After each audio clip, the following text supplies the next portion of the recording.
Hey everyone, I'm Rod and welcome back to another episode of the Dishwashing Philosopher.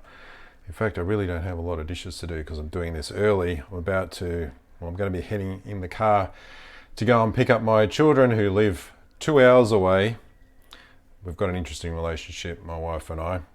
I won't go into that today, but at some point I will share what's going on there. And so I have all the children this weekend, all my older boys and the two younger ones.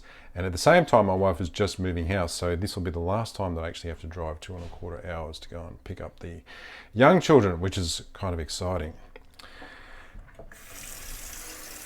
So today is my 3-month Carniversary. So for those of you who are new here, I started on the carnivore diet 3 months ago.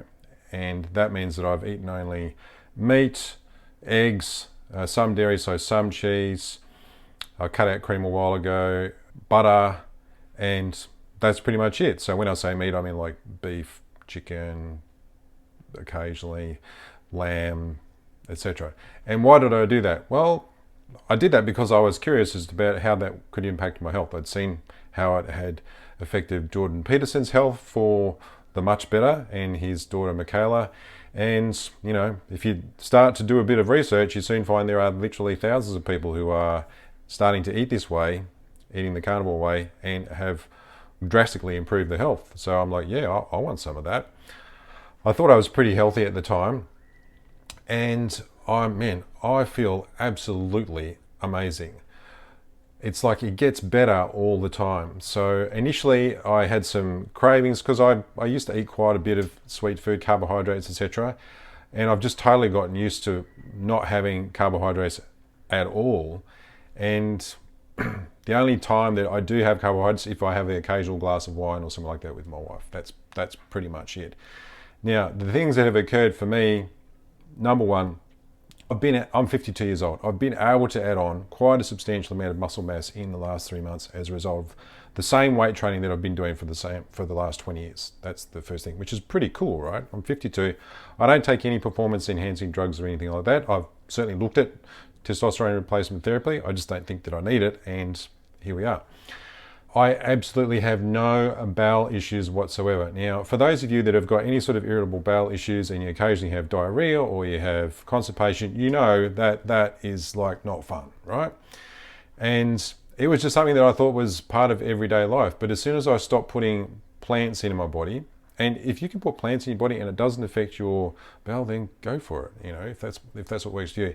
It definitely wasn't working for me. So now it's just all gone. There is virtually zero flatulence. There is no constipation. There is no diarrhea. You know what? I basically don't even have to go except for every 4 or 5 days. That's awesome. And people think, oh, you've got to have fibre. That's no good for you that you're not going very often. No, it's not. I'm a picture of health, right? So if you think that if anybody's telling you, well, you've got to have fibre, it's rubbish. There is no evidence to support that. There is no evidence to support that. And if you don't believe me, that's fine if you don't believe me. Just go and do your research and find out for yourself. Do an experiment on yourself. See, okay, well, go for 60 days, go without any plants and see what happens. If you're having if you're having bowel issues constantly all the time, you might be surprised at what would actually happen. So what else has improved? Well, mental sharpness and alertness is through the roof. I find that I can be really mentally focused for the entire day. I don't have these ups and downs like I used to always have to have a nap. And I don't think there's anything wrong with having a nap, but I really get tired by around about sort of, 1:30. And I just had to have a nap to recuperate. Otherwise, I'm just pretty much done for the day. And now, as long as I've had a reasonably good sleep, which usually I do, then I can just like power on. I'm up, I'm awake by 5 o'clock, and I get up, I meditate, I'll go and work out at 7, I get some work done in between, come back, do some work, power on till 4:35, no problems at all. Which is great, like that's new. My productivity and my mental focus is really, really sharp. What else? Well, it's really easy to plan your day if you're just eating meat and a little bit of dairy, that's for sure. So as far as eating goes, it's so simple. And I thought, well, maybe I'd sort of get a bit bored, but no, that's not the case at all. I think it's because when you eat this way, well, I'll just use myself as an example. By eating this way, and I feel so good, it's kind of like reinforces, let's eat some more of, like, let's eat more like that. Let's just keep eating like that because we feel so good, and it's kind of this self-fulfilling thing. So the idea of being bored with my food just never ever occurs to me.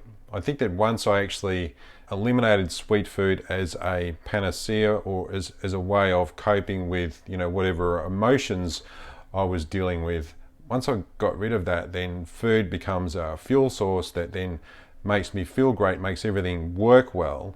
Then it doesn't matter. I'm having bacon and eggs every day. Like, first meal of the day, I'm already thinking about having bacon and eggs. And it's like, what time is it? It's like, yeah, it's like 9. It's 10 to 10 in the morning. I'm going to have bacon and eggs around 12. And I've been looking forward to it since 2 hours ago. Not because I'm hungry, it's just because I really enjoy it. And that's what I've been having for the last 90 days, pretty much without fail. I reckon I've had a good 80, 85 servings of bacon and eggs as my first meal of the day. And I'm still not bored with it. And I don't think I will be bored with it for a long time.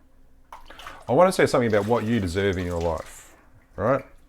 Now, I think that everybody deserves to be happy in their life, to have really good health, and to be able to move their body any way that they want to, and to do work, to do things in their life that they enjoy, that makes them want to get up in the morning. Now, I get that sometimes those things don't always match up, but as far as your health goes, if you have just started the carnivore diet because you are not in great health, maybe you're very overweight, maybe you've had, health issues, autoimmune issues, maybe you've been diagnosed with type 2 diabetes, maybe your doctor is saying, well, your cholesterol's too high, you need to do something about that. Everybody deserves excellent health. And my view is, if you eat this way, if you just eat fatty meats, have a little bit of dairy, a little bit of butter, a little bit of cheese if you have to. If it's something that you tend to binge on, then just eliminate that. Just try it for 60 days and just see what happens with your health, because you deserve the best health that you can possibly have. But you've got to be the person that actually delivers that to you. Nobody else is going to give it to you. You're going to have to be the one that takes the bull by the horns and says, okay, that's it. I deserve this, so I'm going to take this on, and I'm going to eat this way. I'm going to give it a really good go for the next 60 days. Now, if you fall off one day or you fall off one meal, forget about that. Just get back on there again, because everybody deserves good health. Everybody deserves to feel like I do. Like, I feel absolutely amazing.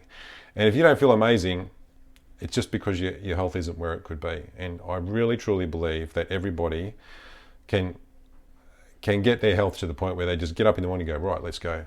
What have we got? What have we got to do today? What's on? You just feel that sort of zest for life. I think everybody deserves that. So what's coming up on the channel? Oh, firstly, thank you everybody who's supporting the channel. I appreciate all of your comments. I read all of them.